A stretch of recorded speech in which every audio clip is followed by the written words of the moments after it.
Name, call sign, channel, and what is the most positive change you see in ham radio the last several years? Jason, KC5HWB of Ham Radio 2.0. The most positive change in the last 2 years. That's a hard question. I can tell you what the most positive change has been in the last 5 or 10 years. But the last 2 years, well, Parks on the Air. Okay. Parks on the Air, I would say. Now, it officially started in 2016 with National Parks on the Air for ARRL, and then the POTA as we know it today started in 2017. So that was 8 years ago at the time of this recording. But in the last 2 years, I just think this is something that's positive, I think, okay? There's too much content on YouTube about ham radio, in a good way. In a good way, because back when I started, there wasn't much out there. There was 2 or 3 channels, and that was about it. Today, you don't have time to watch everything that's out there. I don't have time to watch every video from every person or every live stream or something like that. So the more and more content we put on YouTube about ham radio, the more people are exposed to it, and the bigger the hobby grows. People say that, radio's dead, et cetera, et cetera. If you look at the numbers of people getting licensed, it has increasingly grown every year, except for a couple of small dips. It had a huge spike in 2020, and then it had a small dip in 2021 because everybody got it in 2020. And then since then, it's kind of gone back up again. So just the number of people getting exposed to it and the amount of content that's out there and the amount of teaching that's out there, the amount of training that's out there, I see that as a very positive thing, and I think it's going to keep going that way. Well, thank you, Jason. I look forward to the Hamfest. Thanks, Frank. These are always fun questions, especially the ones I got to think about. Paul. Pan Paul. K5VOP. I'm keeping it. Most positive change would be, from what I've noticed, I just see the community growing as a community. Just like this. It's just growing bigger and bigger, and it's become this community of this camaraderie of people coming together, just hanging out with each other, doing some radio. That's it. I just love it. It's just everything I see is a positive direction. The youth education program and all these, it's all positive. But I like the community camaraderie. It just seems to be getting bigger and bigger and growing. Awesome. Thank you, Paul. My name is Bill, K0WHW, and my channel is Ham Radio Tectonics. And in the last couple years, at least for me, the most positive thing I'm seeing is everyone getting to know each other, the communication that's happening via YouTube and other places, people coming out to these meet and greets and these Hamfests and getting to know each other. That's what I see as a positive thing. Awesome. Well, thank you very much, Bill. You're welcome. How's it going? I'm Josh, KI6NAZ. Tank has asked me what is the most positive change I've seen in amateur radio in the last 2 years. So that's a lot of positive changes. A lot of positive changes. I got people. What is this? Is this a Tupac reference? So I show up in the camera. So I just came back. By the way, there's a lot of really good ones, but I just came back from DEF CON in Las Vegas, and DEF CON is a place where many different hacker cultures come together. One of them, though, is the Amateur Radio Village. They had multiple hundreds of people that they licensed over the course of a weekend. They had a competition on building antennas out of spare junks like cans, other metallic trash. They also had SSTV going throughout the show, so people were taking pictures and sharing it. But then adjacent to that and kind of connected to it was the RF Village, and that's where they did things with Bluetooth and Wi-Fi, Meshtastic, RFIDs, all that stuff. But they also had amateur radio engaged with that for like bouncing APRS packets off the ISS. Now this entire demographic is pretty young, and so the fact that we're seeing kind of this welcoming acknowledgement of amateur radio in outside communities, and ham radio has been at DEF CON for a long time, but seeing it in person was really, really cool. So I think it's been a really good change for the entirety of our community and the outlook of it. Do us one more. You said you had lots of them. Online testing. Oh, yes. Online testing started before, obviously it went back to COVID, but you can see the impact of that now. People are walking up to me at the show, at DEF CON, here, that they did it online. It was a super easy process, got them their license really quickly and easily. That's been very helpful. Access to inexpensive SDRs, software-defined radios, that you can just go get off of Amazon for a receiver, like less than $50. And then SDRs, full transmit SDRs, like the Hermes Lite for $450 something, I think. That'll do basically everything you want to do on HF It's fantastic. It's wonderful, wonderful things have been happening in amateur radio, and I'm glad to see it. Awesome. Well, thank you, Josh. Yeah, and thank you. So jealous of you going to DEF CON. Oh, and I was hanging out with Brian Brushwood. I saw that. I walked up to him, and you've met Brian, right? Yes. He's like, "Oh, it's so great you're here. Let's do a video." That was it. Like, it was just on. So yeah, Brian Brushwood is force of nature. Great guy. Love the energy. So yep. Thank you, Josh. The most positive thing Yep. I have seen in ham radio? Oh, man. How many people have said Parks on the Air? Well, that's like 5 years, but yeah. But it's still going on strong. Yeah. So tell us about Parks on the Air then. Well, it's whenever you go to a park, Yeah. you take an antenna, Uh-huh. you connect it to a radio, Okay. and then you get on 14300 Okay. and you call CQ. CQ there. Right at 14300. 300, because that's the best place to make the contact the quickest. 14300 is going to be where all the POTA hunters hang out. I agree. Wholeheartedly. That's all I got. Awesome. And what's your name, call sign, and channel? I'm not really sure what my name is, but my call sign is AA0Z. It's been a long day. Cooked a lot of Yeah. shit today. Yeah, right? It's all gone. It's all gone. But anyway, Kyle, AA0Z on YouTube. You can find me there. Thank you very much, Kyle. Thank you, sir. I'm Mike, in for FFF, And I'm Becky, and for BKY. and we're the ham radio duo Yes, woo woo. We do CW all day long. and Parks on the Air. And Parks on the Air. The answer to the question is Parks on the Air.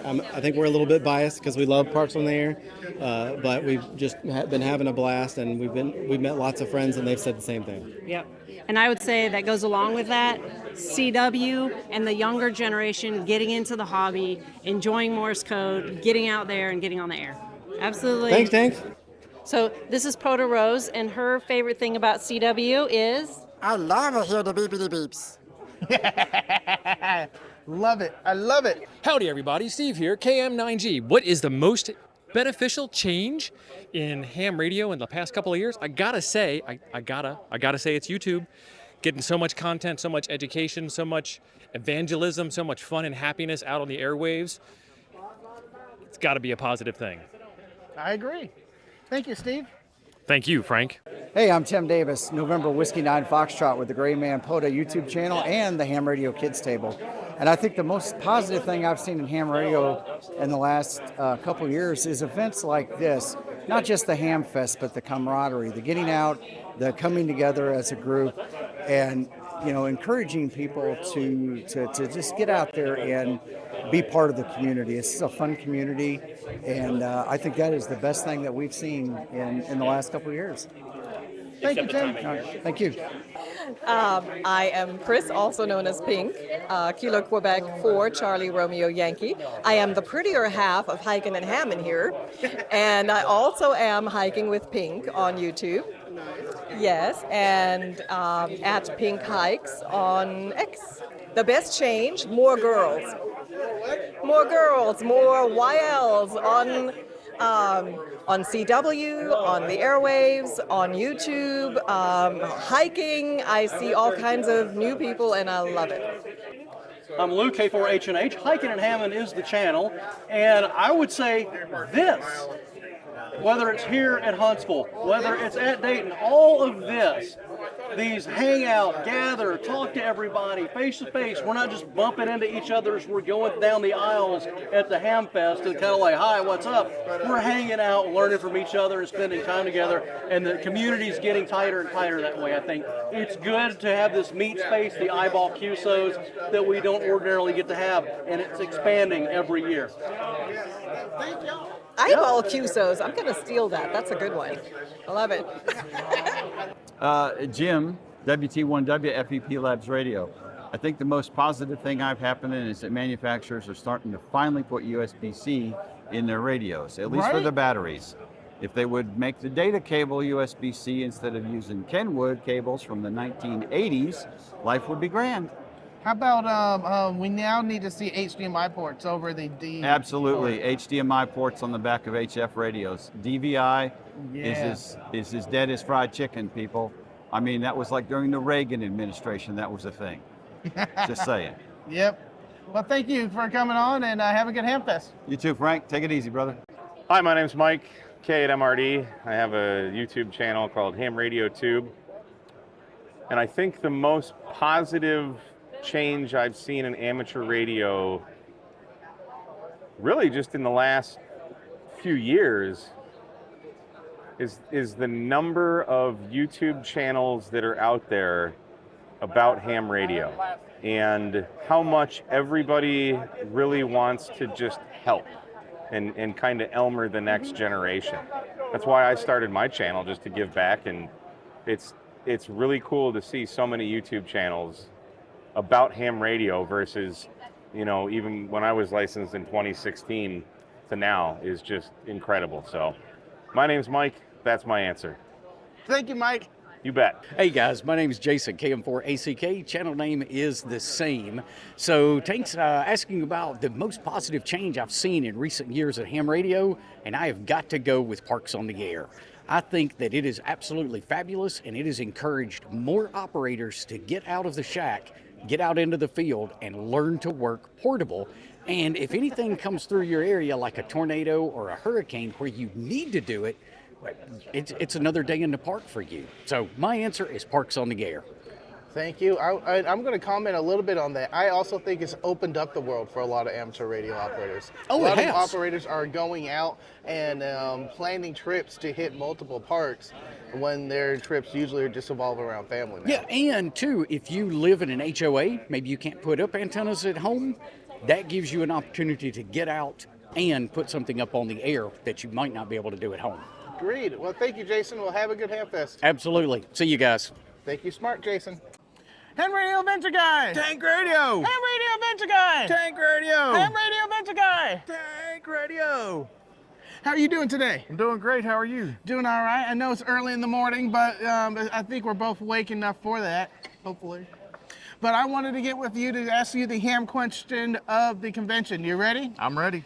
What is the most positive change you've seen in amateur radio in the last couple of years? The most positive change I've seen in amateur radio in the last year is the continued growth of the youth. It's getting exponentially large. I'm constantly tutoring new youth now in Parks on the Air, and it just means so much to me to work with the future of ham radio. Just last night, we had a big group activation, and we had 2 youths come in, and the first thing when we started, I pulled one of them up and they ran the mic. And I made the other one come up and they ran the mic. The youth is the future of ham radio, and that's the biggest positive change, is the growth of the youth. So keep it up, whatever you guys are doing to get the youth in there. Well, awesome, man. You enjoying the Hamfest? I'm enjoying the Hamfest. I'm having a great time. I looked for you all day yesterday and you were gone. I was here. I sat in your chair. I dominated your chair. I know. I was here. Like this place is not extremely huge, but there were several people I was looking for in here and would never find them. I keep saying this is the easiest Hamfest to find your favorite YouTuber, and I still think it is, especially because we have a forum that we're all going to be tomorrow. Today. There has been a lot of whiskey, man. That's right. That's right. 10 to 12 today. YouTube for forum. This is coming out 12 tomorrow. to 1. Proto planning with this guy. Ooh. Well, thank you very much, man, and have a good Hamfest. Thanks a lot, Frank. Hi, I'm John Crook at 9UPC. When I'm not doing this on this channel here, I have my own channel now called Communications and Conversations, changed from cigars. But the question is, what is the most positive change in amateur radio? I'd have to say the most positive change would be is everybody's now getting back together. We're out of COVID now, and people are getting back together and actually talking and communicating. So I really kind of like that there, than instead of us always being online and communicating online and all that jazz. So getting back to that eyeball QSO, I mean, there's so many people here I haven't seen in years because now they're finally come back. So I think that's going to be the most positive change. Awesome. And I'm going to get you on one of my cigar socials one day. I promise I will. I emailed you. I know. I was so busy. It's, coming down here, I got to drive all the way from up north there, eh? No, A? Oh, A. A. Well, thank you for coming on. I appreciate it. Thanks. Name, call sign, and go. Mike, November 8, Yankee Oscar. How are you doing? The best thing I've seen in the hobby over the past couple of years would probably be a lot more people interested in doing CW because it's not a requirement to get a license anymore. They just want to see what they can do with low power or just get on a different mode. So I think that's the best thing in the hobby right now. Awesome. Well, thank you very much. Pass the mic to the pretty lady. Hello, I'm Jess W5CY. The most positive thing I think is I see a lot more like young people getting into it, especially in the last few years or so. It's not just all old men anymore. So there you go. or yeah, there's a bunch more ladies in the hobby too. Yes. Well, Which is great. Great for the hobby. Hey, good afternoon, Frank. Name is Dave, Alpha Charlie 3, Alpha Victor. And I think the most positive thing in the last few years that have come along to ham radio is actually the YouTubers like yourself, because it's brought lots of new ideas, inspiration. It makes you feel part of a family without having to be in the family. So, and you can do it at your leisure, and there's lots and lots of really good information. Love it. Well, thank you very much. Hi, I'm Ron, W4ORH, and my YouTube name is Airhammer. And let's see, probably, actually, I'd say the biggest change goes back just a little bit more than a couple years. And that's the introduction of the digital communication modes such as FT8, which I think a lot of hams right now enjoy and have a good time with. So it's changed the whole scope of the program. Couple that with POTA, and that's it. It's big time. Awesome. Well, thank you very much, Ron. Thank you.